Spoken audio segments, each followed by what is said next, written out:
So, hello guys, welcome back to channel again most welcome to the beautiful platform of medical team. आज इस video में हम लोग बात करने वाले हैं drugs acting on the central nervous system, जिसमें हम लोग आज पढ़ने वाले हैं एनेस्थेटिक्स के बारे में। ठीक है, तो आपको जैसे पता है कि इसमें जब भी हम स्टार्ट करेंगे एनेस्थेटिक्स को, उसके बाद हम इसके आगे पढ़ना है हमको anti psychotic, anti convulsant, anti depressant.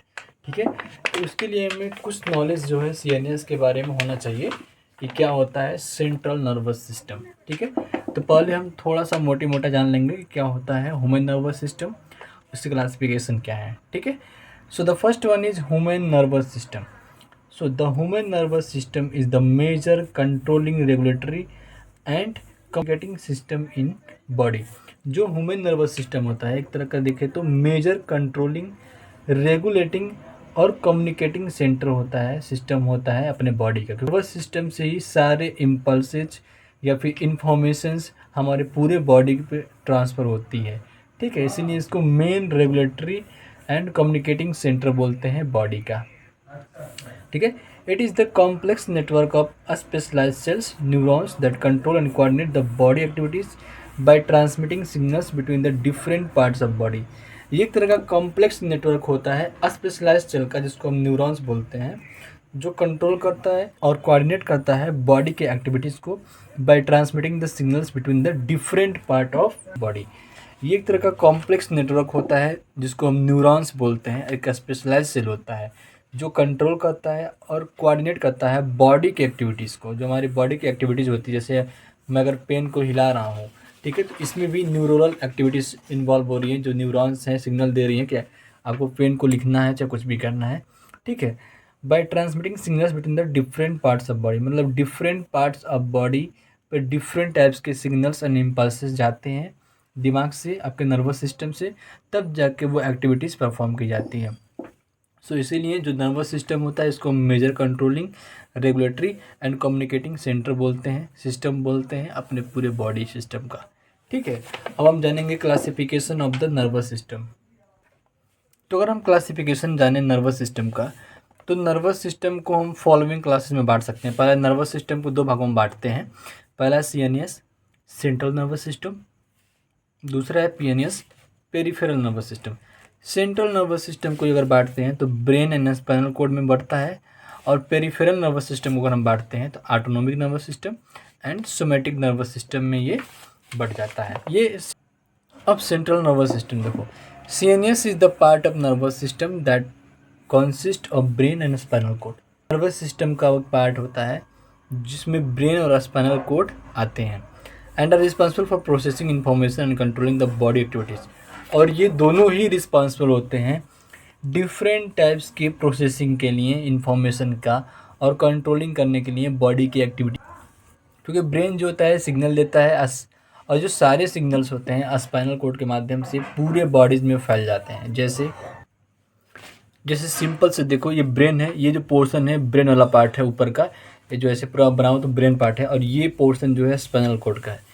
तो जब भी ब्रेन कोई भी सिग्नल बनाता है, इम्पल्सेस बनाता है, तो स्पाइनल कॉर्ड की तरफ ट्रांसफ़र करता है, और जो स्पाइनल कॉर्ड है बॉडी के पार्ट्स की तरफ ये अपने सिग्नल को क्या कर देगा, ट्रांसफ़र कर देगा, ताकि जो प्रोसेसिंग है, जो एक्टिविटीज़ परफॉर्म करना है बॉडी, उसको एक्टिविटीज़ को परफॉर्म कर सके।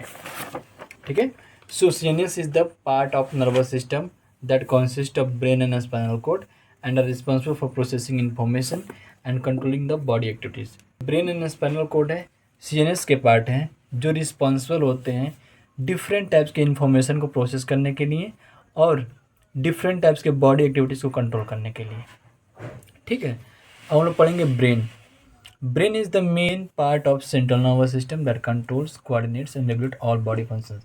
जो हमारा दिमाग होता है, मस्तिष्क होता है, सीएनएस का ये मेन पार्ट होता है जो कंट्रोल करता है, कोऑर्डिनेट करता है, रेगुलेट करता है बॉडी के डिफरेंट टाइप्स के फंक्शन को, एक्टिविटीज़ को। ठीक, द ब्रेन हैज़ 3 पार्ट्स। देखो, ब्रेन का तो 3 पार्ट्स होते हैं, fore brain, mid brain, hind brain, लेकिन इसमें हम थोड़ा सा जानेंगे, कुछ पार्ट्स के बारे में जानेंगे, जिसमें पहला है सेरेब्रम। सेरेब्रम जो होता है लार्जेस्ट पार्ट होता है, जो रिस्पॉन्सिबल होता है थिंकिंग के लिए और मेमोरी के लिए हमारे। ठीक है, सेरेबेलम जो होता है ये स्मॉलेस्ट पार्ट होता है ब्रेन का, जो मेंटेन करता है बैलेंस और पोस्चर ऑफ द बॉडी, दोनों को ये बैलेंस करता है। तीसरा है ब्रेन स्टेम, जिससे मेडुला, पोन्स, मिड ब्रेन आते हैं, जो रिस्पॉन्सिबल होता है ब्रीथिंग के लिए, हार्ट रेट के लिए और हमारे बीपी को मेंटेन करने के लिए। तो ये अपने ब्रेन के बारे में सब चीज़ें हैं जो हम लोगों ने जाना। अब थोड़ा सा स्पाइनल कॉर्ड के बारे में जान लो।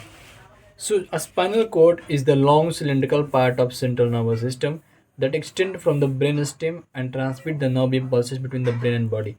तो जो स्पाइनल कोड होता है एक लॉन्ग सिलेंड्रिकल पार्ट होता है सेंट्रल नर्वस सिस्टम का, जो ब्रेन स्टेम से स्टार्ट होता है और ये ट्रांसमिट करता है डिफरेंट टाइप्स के नर्व सिग्नल्स को दिमाग से हमारे पूरे बॉडी में ये ट्रांसफर करता है। ठीक है, स्पाइनल कोड को हम सेकेंड ब्रेन के नाम से भी जानते हैं। ठीक है, अब हम पढ़ेंगे एनेस्थेटिक्स के बारे में। अब हम जानेंगे एनेस्थेटिक्स क्या होता है। So anaesthetics are the drugs that produces the reversible loss of sensation with और without loss of consciousness to perform medical और सर्जिकल प्रोसीजर्स विदाउट पेन।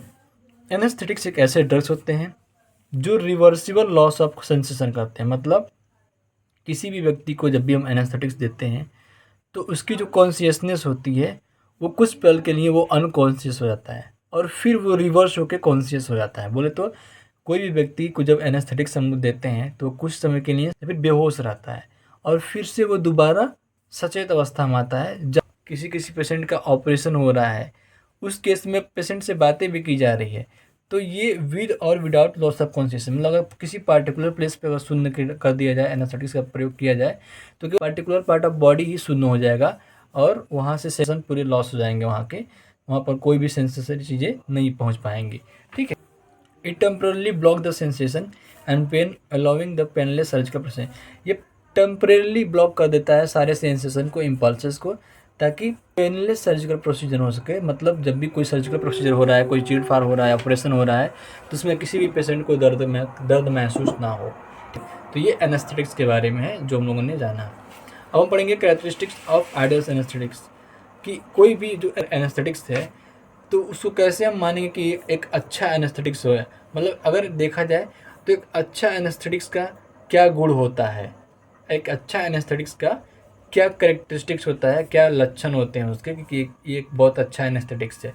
तो पहला लक्षण क्या है, प्रोड्यूसेस अनकॉन्शियस क्विकली। कोई भी एक अच्छा एनेस्थेटिक्स का जब हम प्रयोग करते हैं तो वो हमें अनकॉन्शियस बहुत ही जल्दी कर देता है, मतलब प्रोड्यूस क्विकली अनकॉन्शियसनेस। ठीक है, दूसरा complete relief of pen during the surgery. जब भी कोई एक अच्छा एनेस्थेटिक्स होगा तो वो सर्जरी के दौरान हमें कोई भी पेन नहीं होने देगा। वहाँ पर जो पार्टिकुलर एरिया है वहाँ पर वो पूरी तरह से ब्लॉक कर देगा सारे सेंसेशंस को। तीसरा, effect can be easily reverse. अब जो एनेस्थेटिक्स का प्रयोग हम कर रहे हैं उसके इफेक्ट को हम इजीली रिवर्स कर सकते हैं, मतलब अनकॉन्शियस से कॉन्शियस बना सकते हैं। Least toxicity to the vital organs. जो एनेस्थेटिक्स होता है वो ऐसा होना चाहिए कि हमारे वाइटल ऑर्गन जैसे हार्ट हो गया, लीवर हो गया, लंग्स हो गया, किडनी हो गया, इन सबको बहुत ही कम टॉक्सिसिटी प्रोवाइड करें या फिर उन पर ज़्यादा इफेक्ट ना डालें। तीसरा चीज़ क्या है, maintains normal blood pressure, pulse and respiration. जो एनेस्थेटिक्स है वो हमारे नॉर्मल ब्लड प्रेशर को भी मेंटेन, पल्स को भी मेंटेन रखता हो और रिस्पायरेशन रेट को भी हमारे मेंटेन रखता हो, तब जाकर वो एक आइडियल एनेस्थेटिक्स कहलाएगा। ठीक है, तो ये कैरेक्टरिस्टिक्स है एक आइडियल एनेस्थेटिक्स का। अब हम लोग पढ़ेंगे क्लासिफिकेशन ऑफ एनेस्थेसिया या फिर एनेस्थेटिक्स। क्लासिफिकेशन ऑफ एनेस्थेसिक, ये एनेस्थेटिक्स है। ANE आप लिख सकते हो या फिर ANAE भी लिख सकते हो, कोई गलती नहीं उसमें। ठीक, ANE लिखोगे तो ये अमेरिकन लैंग्वेज हो जाएगा और ANAESTHESA लिखोगे तो ये ब्रिटिश हो जाएगा। ठीक है, so anaesthetics are the mainly two types होते हैं, एक लोकल एनेस्थेटिक्स होता है, एक जनरल एनेस्थेटिक्स होता है। So local anesthetics are the drugs that reversibly block the nerve conduction, causing the loss of sensation, especially pain, in the specific area without loss of consciousness. Local anaesthetics होता है, कैसे drugs होते हैं जो nerve conduction को block कर देते हैं और लॉस ऑफ सेंसेशन करा देते हैं किसी पार्टिकुलर एरिया पे। जैसे मान लो कि अगर हमारा ये हाथ है, ठीक है, अगर ये मान लो हाथ है, हैंड है हमारा, ठीक है, और यहाँ पर हमें शून्य कराना है, एनेस्थेटिक्स देना है ताकि यहाँ पर और कोई फोड़ा फुंसी हुआ है इसे करना है। ठीक है, अगर इसको ऑपरेट करना है तो हम यहाँ पर एनेस्थेटिक्स दे देंगे, यहाँ पर हम एनेस्थेटिक्स दे देंगे ताकि यहाँ का जो एरिया है वहाँ पर सेंसरी लॉस हो जाए, मतलब जितने भी सेंसेशंस हो रहे हैं यहाँ पर वो लॉस हो जाए और ये सिग्नल दिमाग तक ना पहुँच पाए, या फिर दिमाग से सिग्नल यहाँ तक ना आ पाए कि क्या हो रहा है, तब जाके ये इतना जो एरिया है वो शून्य हो जाएगा। तो वही बोल रहा है कि लोकल एनेस्थेटिक्स ऐसे ड्रग्स होते हैं जो एक स्पेसिफिक एरिया, मतलब एक स्पेसिफिक पार्ट ऑफ बॉडी पे ये वर्क करते हैं और वहाँ पर वो कौन कर देते हैं। फॉर एग्जांपल में अगर देखें तो लीडोकैन हो गया, बुपिवाकेन हो गया, प्रिलोकैन हो गया, ये सब लोकल एनेस्थेटिक्स है जो किसी मेडिकल कंडीशन में इसको हम यूज़ करते हैं। नाउ जनरल एनेस्थेसिया, पहला हमने लोकल एनेस्थेसिया देखा, अब हम लोग देखेंगे जनरल एनेस्थेटिक्स क्या होते हैं। So general anaesthetics is the CNS depressant which induce all unaware sensations and loss of pain throughout the body. जो जनरल एनेस्थेटिक्स होते हैं वो पूरे पार्ट ऑफ बॉडी पे वर्क करते हैं। एनेस्थेटिक्स होता है एक तरह का सीनियस डिप्रेसेंट होता है जो सभी अनअवेयर सेंसेशंस को ब्लॉक कर देता है, जिसकी वजह से जो हमारे बॉडी में कहीं भी पेन हो रही होती है या फिर पेन ऑपरेशन के दौरान जो पेन हो रहा होता है वो ख़त्म हो जाता है, वो पता ही नहीं चलता है। ठीक है, तो ये जनरल एनेस्थेसिया है जो ओवरऑल बॉडी पे वर्क करता है। जो लोकल एनेस्थेसिया होता है किसी पार्टिकुलर प्लेस पे, किसी पार्टिकुलर पार्ट ऑफ बॉडी पे वर्क करता है। अगर जनरल एनेस्थेसिया की बात करें एग्जांपल में, तो ये thiopentone sodium, diazepam, ketamine hydrochloride, propofol, ये एग्जांपल है जनरल एनेस्थेटिक्स का। ठीक है, अब हम पढ़ेंगे classification of general anaesthetics. Classification की बात करें तो जनरल एनेस्थेटिक्स को दो भागों में बांटा गया है। पहला इनहेलेशनल एनेस्थेसिया और दूसरा है इंजेक्टेबल एनेस्थेसिया। तो पहला हम पढ़ेंगे inhalational anaesthesia. So inhalational anaesthesia जो होते हैं इज आइदर वोलेटाइल लिक्विड और gases and are usually delivered using the anaesthetic machines. जो इनहेलेशनल एनेस्थेसिया होते हैं या तो वो वोलेटाइल लिक्विड के फॉर्म में हो सकते हैं या फिर गैसेस के फॉर्म में हो सकते हैं, जो हम एनेस्थेटिक मशीन के द्वारा अपने बॉडी में इंजेक्ट करते हैं, अपने बॉडी में इनहेल करते हैं। ठीक है, अगर इनहेलेशनल एनेस्थेसिया के बारे में बात करें तो मेनली दो कैटेगरीज होते हैं इसके। पहला वोलेटाइल लिक्विड और दूसरा गैसेस के फॉर्म में आते हैं। जो वोलेटाइल लिक्विड के फॉर्म में आते हैं वो हेलोथेन हो गया, आइसोफ्लोरेन हो गया, डेस, और जो गैसेस के फॉर्म में आते हैं वो हो गया नाइट्रस ऑक्साइड। तो ये है अपना इनहेलेशनल एनेस्थेसिया, जो या तो वोलेटाइल लिक्विड के फॉर्म में होगा या फिर गैस के फॉर्म होगा, जो हम एनेस्थेटिक मशीन का यूज़ करके हम इसको अपने अंदर इनहेल करते हैं, डिलीवर करते हैं इसको। जो दो फॉर्म में होता है, वोलेटाइल लिक्विड के फॉर्म में और गैसेस के फॉर्म में। ठीक है, अब हम देखेंगे इंजेक्टेबल एनेस्थेसिया। अब देखो इंट्रावीनस एनेस्थेटिक्स को ही हम इंजेक्टेबल एनेस्थेटिक्स बोलते हैं। टेबल एनेस्थेटिक्स बोलते हैं, इंजेक्टेबल एनेस्थेटिक्स बोलते हैं। So intravenous anaesthetic drugs which directly administered into the vein via vein puncture to produce the rapid unconsciousness by depressing the CNS. जो इंट्रावेनस एनेस्थेटिक्स होते हैं एक ऐसे ड्रग होते हैं जो डायरेक्टली वेन के थ्रू, वेन को पंचर करके हम वेन्स में इस चीज़ को एडमिनिस्टर्ड करते हैं। तो ये देखो अगर एनेस्थेटिक्स का हम प्रयोग करेंगे तो ये जो वेन्स है हमारे सीधे वेन्स में करेंगे ताकि ये ब्लड के फ्लो में आ जाए, अपना असर दे। ठीक है, तो ये बता रहा है कि जो इंट्रावेनस एनेस्थेटिक्स होते हैं ऐसे ड्रग होते हैं जो डायरेक्टली एडमिनिस्टर्ड किए जाते हैं वेन के थ्रू, वेन पंचर करके, मतलब वेन को पंचर करके हम इसको वेन्स में एडमिनिस्टर्ड कर देते हैं, जो हमें रैपिड अनकॉन्शियसनेस प्रोवाइड करता है और सीएनएस को डिप्रेस कर देता है। ठीक है, इसके मेनली 4 कैटेगरीज हैं जिसको हम एक एक करके पढ़ते हैं। बारबिचुरेट्स के अंदर आता है थायोपेंटोल सोडियम, नॉन बारबिचुरेट्स के अंदर आते हैं प्रोपोफॉल एंड इटोमिडेट, बेंजोडाइजेपिन्स के अंदर आता है डाइजेपम, मिडाजोलाम, और डिसोसिएट एनेस्थेटिक्स के अंदर में आता है कीटामाइन हाइड्रोक्लोराइड। तो ये अपने एनेस्थेटिक्स हैं या फिर इसको इंजेक्टेबल एनेस्थेटिक्स बोलते हैं। ठीक है, तो ये अपना टोटल है classification of the general anaesthetics. अब हम मेडिसिन के बारे में पढ़ेंगे कि क्या होता है कीटामाइन हाइड्रोक्लोराइड, जो हमारे सिलेबस में है। अब देखो पहले इसका मोड ऑफ एक्शन देखो, मोड ऑफ एक्शन क्या है एनेस्थेटिक्स का। तो जब मोड ऑफ एक्शन देखे तो जो पहले ये जान लो कि क्या होते हैं न्यूरोट्रांसमीटर, कैसे इनका यूज करते हैं हम। तो अगर हम बात करें न्यूरोट्रांसमीटर्स के बारे में तो एक एक्साइटेटरी न्यूरोट्रांसमीटर होते हैं, एक इनहिबिटरी न्यूरोट्रांसमीटर होते हैं। जो एक्साइटेटरी न्यूरोट्रांसमीटर होते हैं वो सीएनएस की एक्टिविटी को बढ़ा देते हैं, सीएनएस एक्टिविटी को बढ़ा देते हैं, एक्टिविटी को बहुत ज़्यादा बढ़ा देते हैं ताकि जो सीएनएस होता है ज़्यादा एक्टिवेट होता है, जिसमें एसिटाइलकोलिन आ गया, इपिनेफ्रिन आ गया, नॉरएपिनेफ्रिन हो गया, ग्लूटामेट हो गया, एस्पार्टेट हो गया, और एक और आता है इसमें छठा नंबर पे NMDA, N methyl D aspartate इसका नाम है, जो एक्साइटेटरी न्यूरॉन है। अब देखो ये जितने भी न्यूरोट्रांसमीटर्स होते हैं ये बाइंड करते हैं सोडियम वोल्टेज गेटेड चैनल से, जो कॉज करता है डीपोलराइजेशन। डीपोलराइजेशन ये कॉज करते हैं। जब डीपोलराइजेशन कॉज करते हैं तो ये जनरेट करते हैं एक्शन पोटेंशियल को, और जब एक्शन पोटेंशियल जनरेट होता है तो जो हमारी CNS की एक्टिविटी है वो बढ़ जाती है, एक्टिविटी है वो बढ़ जाती है, इंक्रीज हो जाती है। तो अगर हम डीपोलराइजेशन की बातें करें कि कैसे डीपोलराइजेशन क्या होता है, जब भी कोई स्टिमुलस आता है, ठीक है, तो ये क्या करता है, ओपनिंग करा देता है सोडियम वोल्टेज गेटेड चैनल को। अब जो सोडियम वोल्टेज गेट, तो ये ओपन होने से सोडियम का जो लेवल होता है न्यूरॉन्स के अंदर, मेम्ब्रेन के अंदर, इंट्रासेलुलर मेम्ब्रेन के अंदर, तो वो बढ़ जाता है। जब सोडियम का लेवल बढ़ता है तो यहाँ पर पॉजिटिव चार्ज ज़्यादा हो जाता है, जिसकी वजह से एक्शन पोटेंशियल जनरेट हो जाता है। जब भी हम एक्साइटेटरी न्यूरोट्रांसमीटर्स का यूज़ करते हैं तो ये CNS की एक्टिविटी को बढ़ा देता है, ये सोडियम वोल्टेज गेटेड चैनल से करता है और इनको ओपन कर देता है। सोडियम वोल्टेज गेटेड चैनल को जब ओपन कर देगा तो ज़्यादा मात्रा में जो सोडियम होते हैं इंट्रासेलुलर मेम्ब्रेन के अंदर ये फ्लो करना शुरू कर देते हैं न्यूरॉन्स में, जिसकी वजह से डीपोलराइजेशन होता है। जब डीपोलराइजेशन होता है मतलब एक्शन पोटेंशियल जनरेट होता है, तो CNS की एक्टिविटी जो होती है बढ़ जाती है।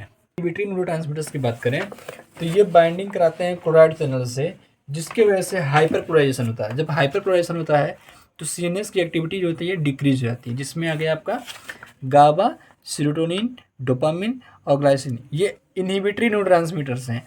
अगर इनको एक्टिवेट करोगे तो ये क्लोराइड चैनल को ओपन करेंगे और CNS की एक्टिविटी को डिक्रीज करा देंगे। लेकिन अगर ये एक्साइटेटरी, अगर इनको आप एक्टिवेट कराते हो तो ये क्या करेंगे, CNS की एक्टिविटीज़ को बढ़ा देंगे, जिसकी वजह से जो एक्शन पोटेंशियल जनरेट होना शुरू हो जाएगा और हमारा जो दिमाग है ज़्यादा ही सचेत अवस्था में रहना शुरू कर देगा।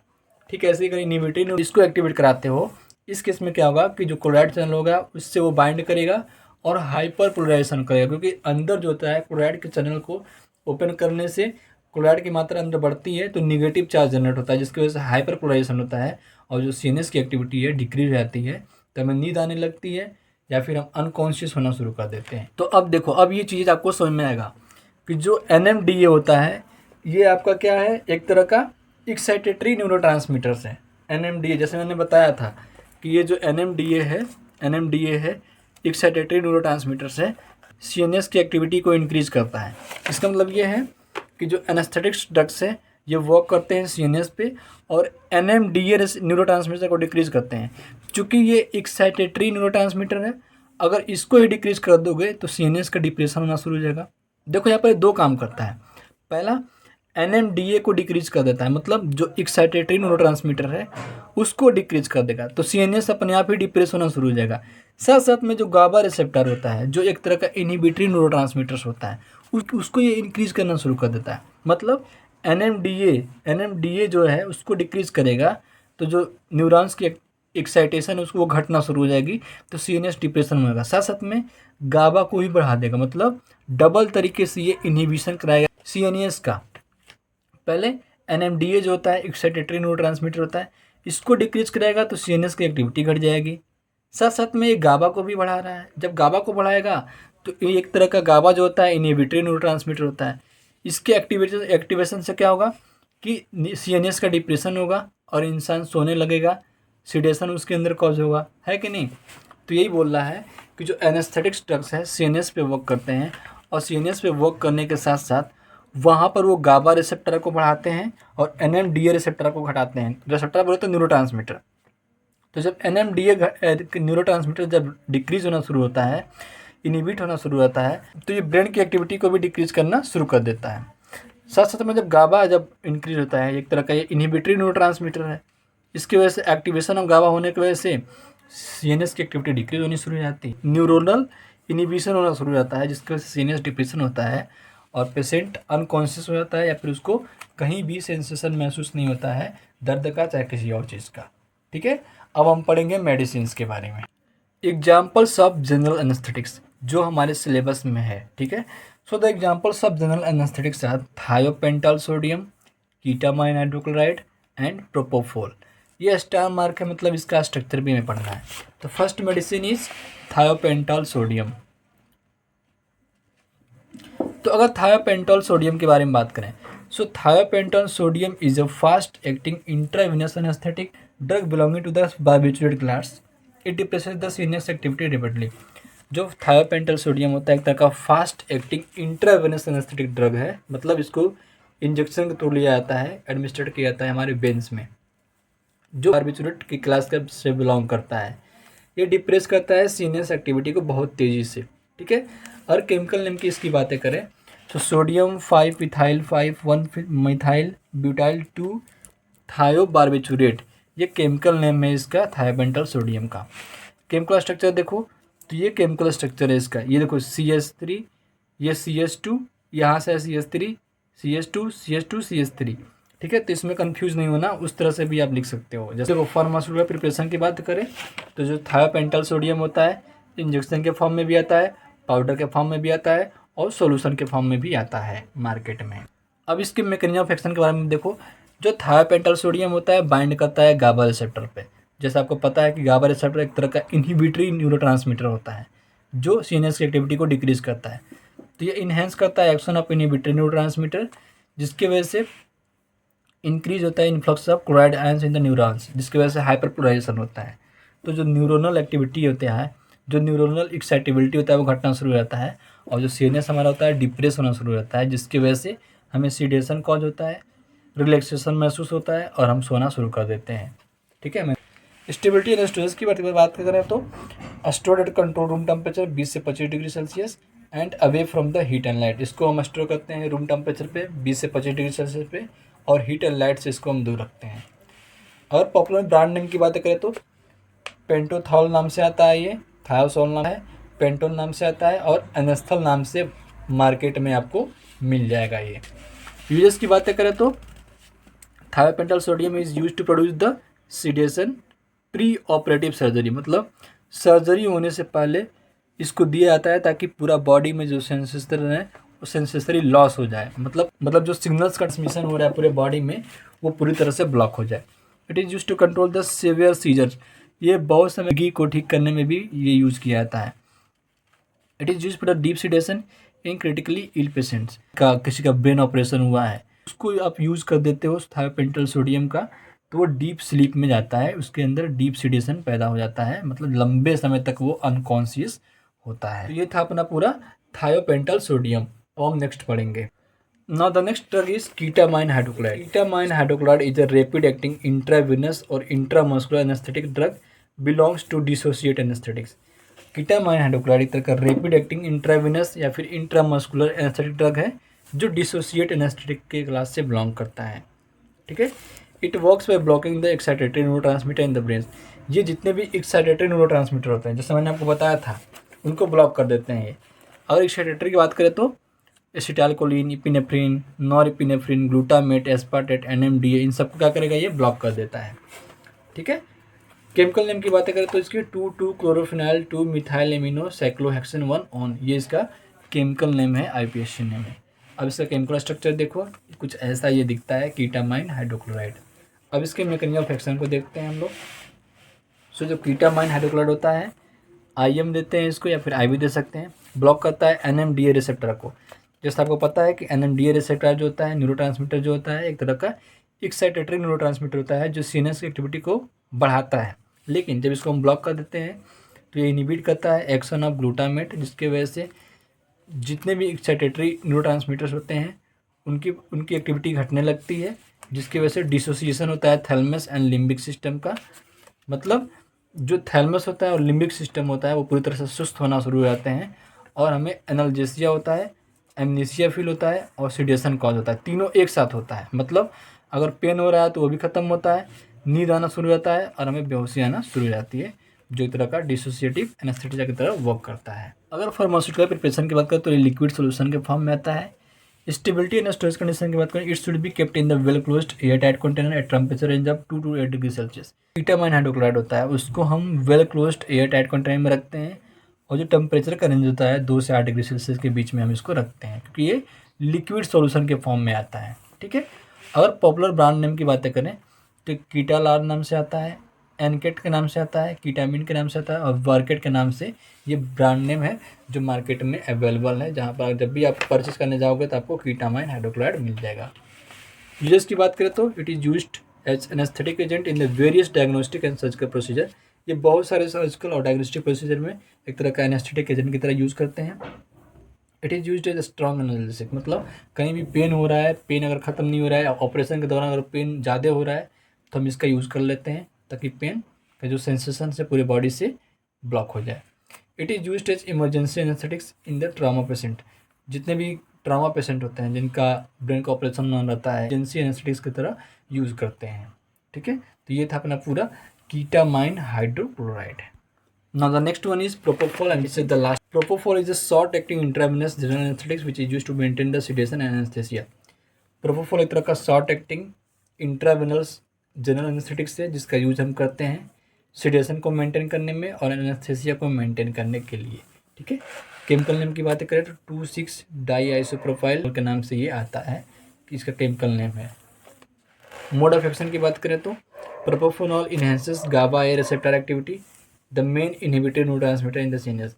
जो गाबा होता है एक तरह का मेन इनहिबिटरी न्यूरोट्रांसमीटर होता है सीनियस का, ये इसको ये क्या करेगा, इन्हेंस करेगा, गाबा को इन्हेंस करेगा, जिसकी वजह से increase in the chloride channel influx into the neurons causing the hyperpolarisation. जिसकी वजह से जब भी गाबा मतलब बोले तो इनहिबिटरी न्यूरोट्रांसमीटर जो गाबा होता है इसको बढ़ाएगा तो क्लोराइड का जो चैनल होता है ओपन हो जाएगा, जिसकी वजह से ज़्यादा अमाउंट में क्लोराइड जो होंगे न्यूरॉन्स के अंदर आएंगे तो हाइपर पोलराइजेशन कॉज करेंगे। और जो हाइपर पोलराइजेशन कॉज करता है जिसकी वजह से सीएनएस का डिप्रेशन होना शुरू होता है, जिसकी वजह से पेशेंट को लॉस ऑफ कॉन्शियसनेस होता है, मतलब बेहोश होना शुरू हो जाता है, उसको सीडेशन कॉज करेगा और एमनेसिया कॉज करना शुरू कर देता है। फार्मास्यूटिकल प्रिपरेशन की बात करें तो ये इंजेक्शन के फॉर्म में आता है, सस्ता है और इमल्सन के फॉर्म में ये। स्टेबिलिटी एंड स्टोरेज की बात करें तो it should be stored at the 4 degree Celsius to 22 degree Celsius, मतलब इसको 4 डिग्री सेल्सियस से 22 डिग्री सेल्सियस के बीच में रखते हैं। पॉपुलर ब्रांड नेम की बात करें तो प्रोपोवेन के नाम से आएगा, डिप्रीवेन के नाम से आपको मार्केट में मिल जाएगा। अगर यूजेस की बात करें प्रोपोफॉल का तो propofol helps to cause the sedation, ये सीडेशन कॉज करता है। प्रोपोफॉल कॉजेस सीएनएस डिप्रेशन, ये सीएनएस का डिप्रेशन करता है।